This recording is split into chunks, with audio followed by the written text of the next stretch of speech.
Oui, bonjour tout le monde. J'ai avec moi Sébastien Delorme qui est venu de France faire une présentation sur la gestion de projet, comment intégrer l'accessibilité dans la gestion de projet. Puis on en a invité une discussion où ce qu'on s'est dit que ça pourrait être intéressant de pouvoir lister les éléments récurrents qu'on peut intégrer dans un projet, mais qui peuvent être réutilisables. Puis en fait, Sébastien est un des experts en accessibilité en France. Puis, on s'est souvent parlé sur la mailing list AccessTech. Puis, pour moi, c'est un honneur de pouvoir en fait parler à force de s'échanger des emails sur cette mailing list-là. Donc, si tu aurais des... par quel qu'on avait commencé déjà? Là, j'ai un blanc. Sur les... l'idée, c'est de se dire que c'est vrai que dans des projets, en fait, souvent, on bloque sur les mêmes éléments. Ouais. Donc, il y a des choses où on va se dire, dans mon CMS, par exemple, mon contributeur... il a besoin de rajouter une alternative sur une image, il n'est pas capable de le faire. Puis d'essayer d'être le plus abstrait du CMS possible. Voilà, d'être le plus abstrait possible pour que l'utilisateur finalement il fasse ces choses sans se rendre compte qu'il intègre de l'accessibilité, que ça se fasse plutôt naturellement. Donc pour le contributeur, mais aussi pour les développeurs, il y avait aussi cette idée de se dire... il y a aussi pour des développeurs beaucoup de choses à chaque fois où systématiquement on va recoder des petites choses pour essayer de rendre les éléments plus accessibles. Exemple, il y a un des points de contrôle qui demande que quand on utilise un mot, une abréviation, qu'il faudrait avoir la définition entre parenthèses. Dans un texte, quand on fait un long texte, qu'il y a un contrôle avec une personne qui s'occupe de la révision, elle va le mettre entre parenthèses, mais l'attribut ABBR, par exemple, est un très bon exemple de l'utilisation de redéfinir, où on peut ajouter l'attribut langue en plus pour dire, exemple, HTML, tu dis mal hypertexte markup langage avec un accès anglais par-dessus. Voilà. Donc, ce qui arrive, c'est que c'est un pattern qui revient souvent, celui-là. Je me rappelle, il y a quelques années, j'avais développé sur un site un format CSV qui listait dans la langue. En fait, le CSV listait dans la langue courante c'est quoi l'attribut, c'est quoi la définition et la langue si c'était dans une autre langue. Puis ce type d'outil-là était super utile parce que l'éditeur pouvait juste écrire son texte, puis moi, il vérifiait au render de la page si ça existait, puis il ajoutait les attributs automatiquement. Ouais. Puis ça, je pense que c'est le type d'outil qui n'existe pas encore vraiment, qui pourrait être utile et partagé à la méthode à l'approche open, le logiciel libre, si on veut. Ça pourrait être c'est vrai qu'il y a beaucoup d'outils comme ça, un parseur de code qui permet de distinguer peut-être automatiquement des mots en langue étrangère ou des abréviations. C'est quelque chose qui va être souvent intéressant. On peut définir les mots, on liste ces mots, on donne la version développée HTML, Hypertext Markup Language. Et comme ça, effectivement, automatiquement, le contributeur il saisit ces abréviations. Puis automatiquement, elles sont transformées dans la bonne balise. C'est vrai que dans beaucoup de projets, il y a des personnes qui vont essayer de développer des systèmes de glossaire automatiques, des choses comme ça. Ce qui pourrait être intéressant, c'est peut-être via JavaScript, pouvoir développer des petites bibliothèques qui font ça, pour pouvoir les réutiliser dans des projets, les soumettre à la communauté. Il peut y avoir pas mal d'idées de choses à faire là-dessus. En fait, j'ai déjà une série de scripts que j'ai gardés dans mon repositoire personnel que je pense que ça fait longtemps que j'y pense de le contribuer, puis je pense que je vais l'ouvrir sur mon petit GitHub. Ça peut être une bonne idée, Moi, j'ai pas mal de scripts aussi comme ça avec Aria, entre autres. Oui, Aria. Où on peut détecter automatiquement sur un site web des zones où est le menu, où est le moteur de recherche. Où on va aller injecter les attributs Aria pour définir qu'ici on a un moteur de recherche, ici on a un menu. Ça permet d'ajouter de la sémantique au lecteur d'écran, aux synthèses vocales. Et c'est fait automatiquement. C'est un petit bout de code JavaScript que tu poses, tu colles sur un site. Il est capable d'identifier avec des classes ou des identifiants qui s'appellent par exemple menu. C'est ici le menu et poser le bon rôle Aria. Et c'est des choses que j'ai déjà, que nous on utilise parfois en interne, qu'on pourrait contribuer mettre à disposition de tout le monde. Tu as sûrement un GitHub. OK, bon, on va faire ça cette semaine.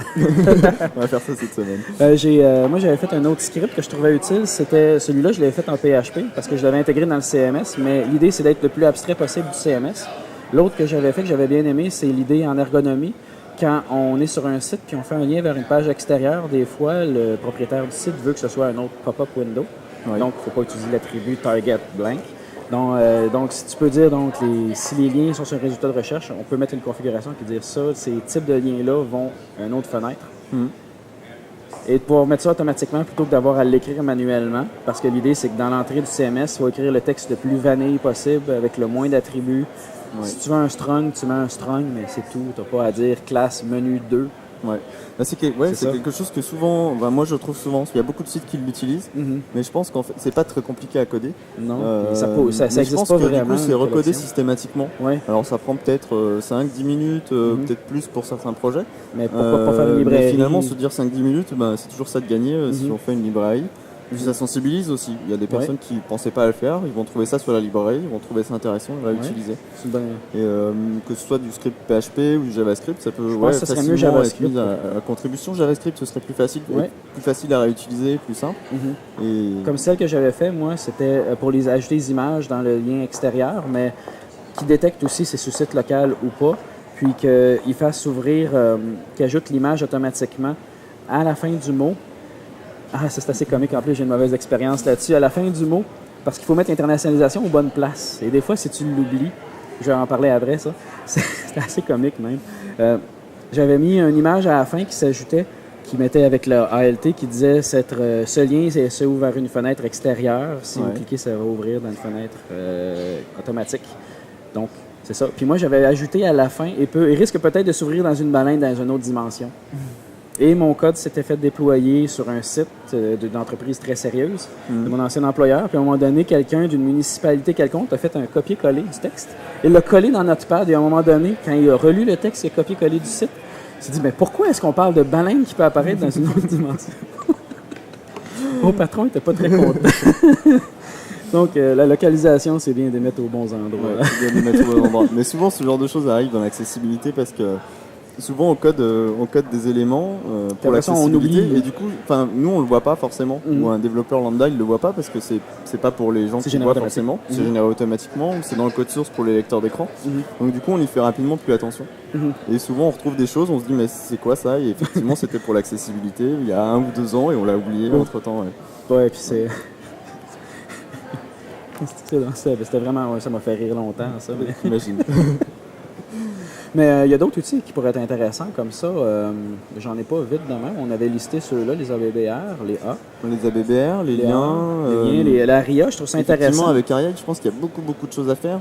Peut-être les champs de formulaire, par exemple, aussi. Oui. On peut peut-être détecter la mention champ obligatoire ou la petite étoile pour pouvoir automatiquement rajouter l'attribut Aria sur les champs obligatoires. L'attribut Aria pour les champs obligatoires. Durant ma formation avec Jean-Marie Damour, que j'ai faite en 2008, j'avais pensé faire un formulaire qui, en JavaScript, générait automatiquement les champs obligatoires et le message d'erreur, qui fait ajouter une image transparente avec un attribut de titre qui faisait pointer au message d'erreur.